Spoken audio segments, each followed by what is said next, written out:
Welcome to Reparenting Daily, your free daily guide for inner child healing and repairing the relationship with yourself. This podcast helps you establish a consistent reparenting routine and is divided into 3 sections. The first is the daily reading, the second is a discussion of the reading, followed by suggested journal prompts, and the last section is peaceful binaural beats meditation for closing. Good morning, good afternoon, and good evening from whenever and wherever you're joining us. I'm so glad that you could join us on this journey of self-expansion. If this is your first time here, welcome. As a celebration of passing episode 700, I've opened a free membership tier for the Patreon community so you can access additional resources and join the weekly Zoom calls for free. I know there's a lot going on in the world right now and that so many people are really struggling. My hope here is to still encourage others to continue the work on reparenting and to offer a free community where people can come together and do that. I'd also like to thank all of you who've been along on the journey so far. Just as a reminder, this is a free podcast, but you can support the project by purchasing the Reparenting Daily Journal, where you can follow us along all year. This 333-page journal gives you extra insight and resources for each week, and also provides space for you to keep your notes.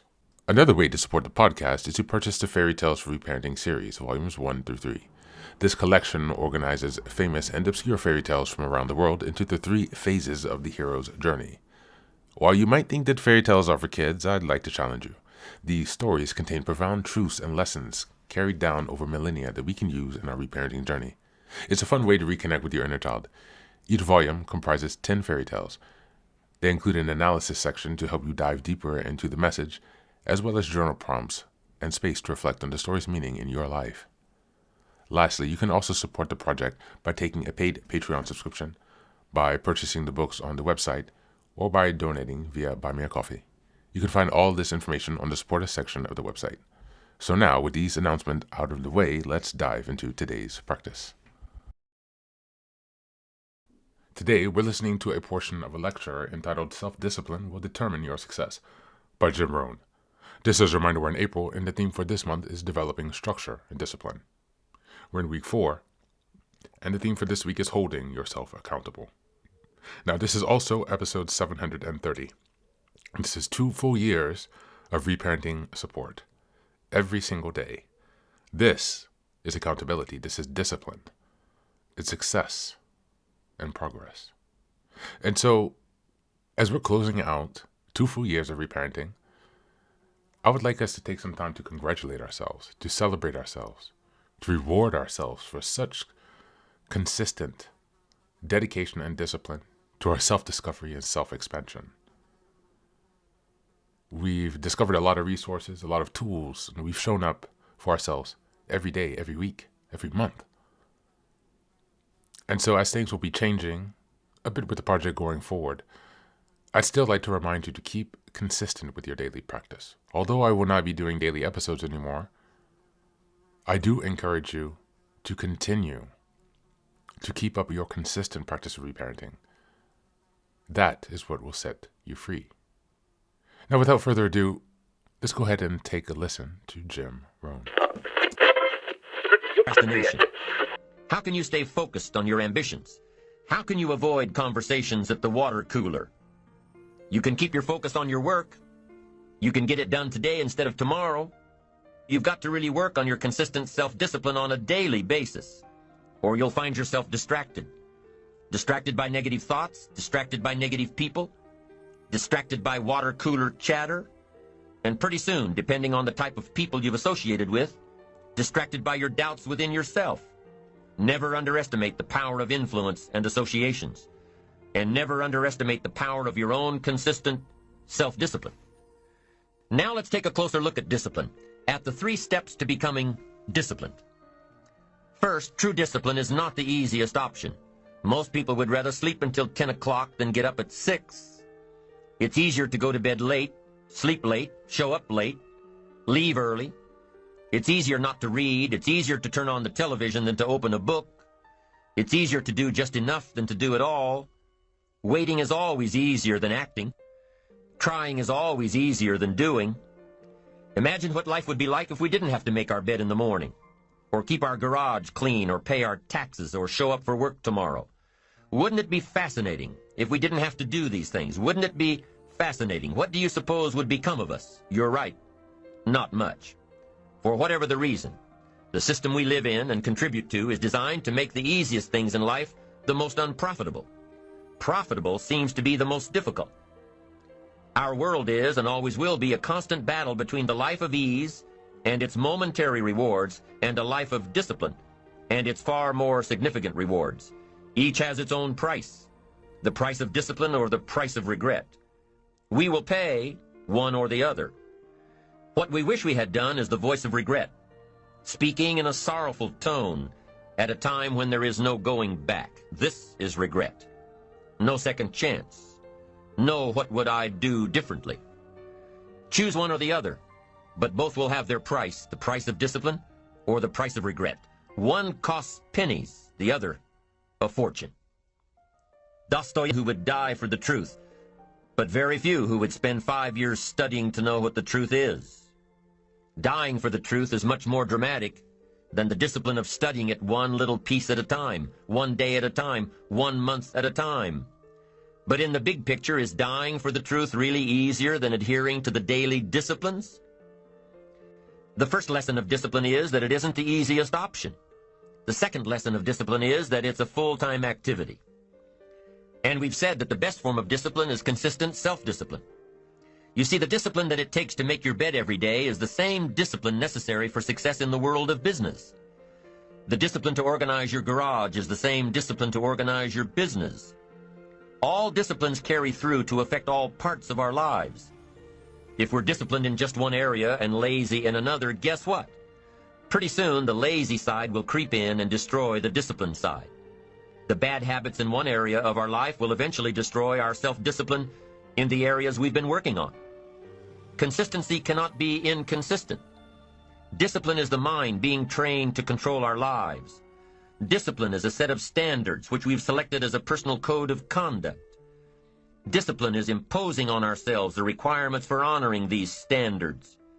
Once we've adopted these standards of behavior and conduct, we're committed to honor them. And if we don't, then there can be no disciplined activity. We find ourselves announcing our standards to our relatives, our friends, our associates.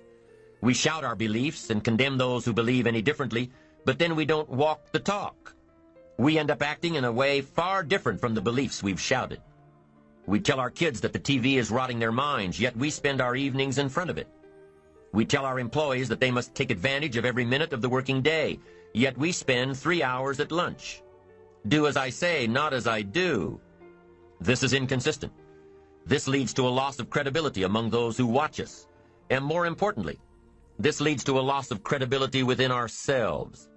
The only thing worse than one who is inconsistent in applying their self-imposed disciplines is one who has never considered the need or the value of discipline at all.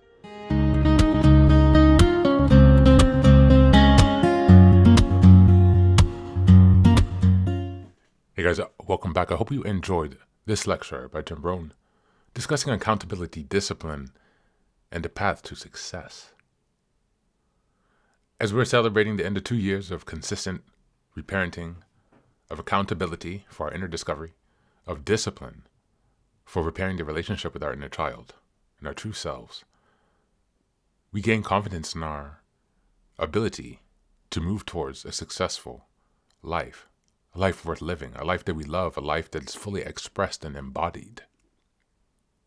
This is why the work of reparenting is so important. The consistency, the accountability that we've had with each other for 730 episodes, 2 years, showing up for each other, commenting on episodes, sharing our stories with each other. This is how we keep each other accountable and growing in the right direction for our reparenting. And that is so essential for our success, for our ability to change our lives and to achieve the dreams that we've set for ourselves. And now, although we have spent 2 years dedicated and accountable to our reparenting process, I would also like to demonstrate to you guys that it's important to live. That's why I've decided to reduce the frequency from daily to once a week in accordance with the weekly theme. Because it's important to give ourselves now some time to start living. Reparenting is not our life, it's a process that we must follow through and engage with every now and then in order to access and fully express ourselves, to be fully alive, to be fully aligned. That's the intention of our dedication and accountability discipline to reparenting. Not to make this our lives, but to create a habit, a discipline that will free us to live our lives as our true selves. And so I wish you all the success in the future, in your growth, your self-discovery, individuation, in your empowerment. I'd like to remind you that reparenting is not as difficult as many therapists and coaches say it is. It's a matter of alignment, of correct thinking, of accountability and discipline. It's not hard, but it takes effort.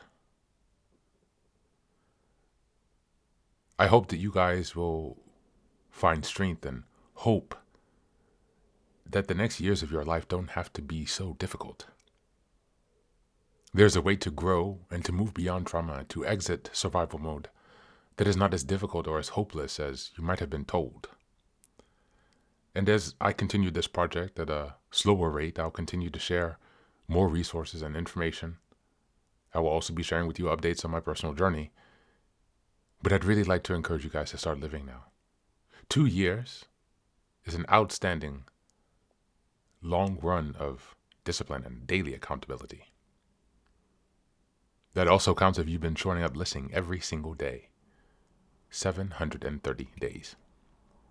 I thank you so much. I'm so grateful for all of your support, all of your presence, everything that you've shared with me, the lessons and other resources that you've helped me expose myself to that have been so valuable in my journey.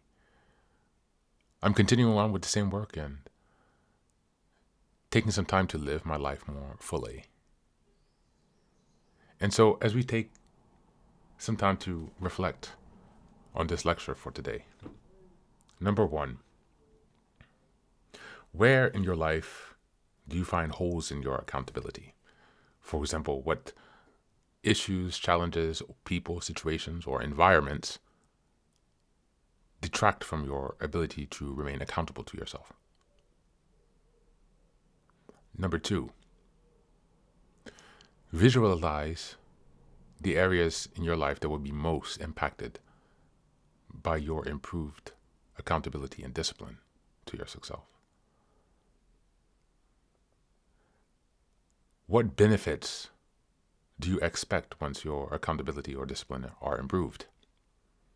Visualize that new life, that new reality that you'd like to step into so that you can begin putting some weight in delayed gratification in place of the future prize that you really want deep inside. And number 3, within the past year or so, or perhaps since you started listening to this project, list a few of your wins. List how you have been accountable. List how you have been disciplined. List how you have empowered yourself. Reflect on those wins. Internalize those wins.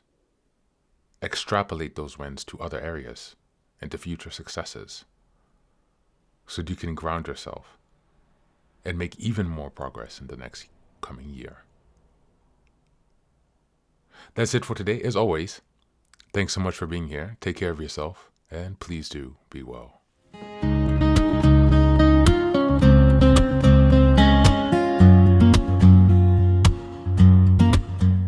Welcome back. Now, this is the third and final section of the daily podcast.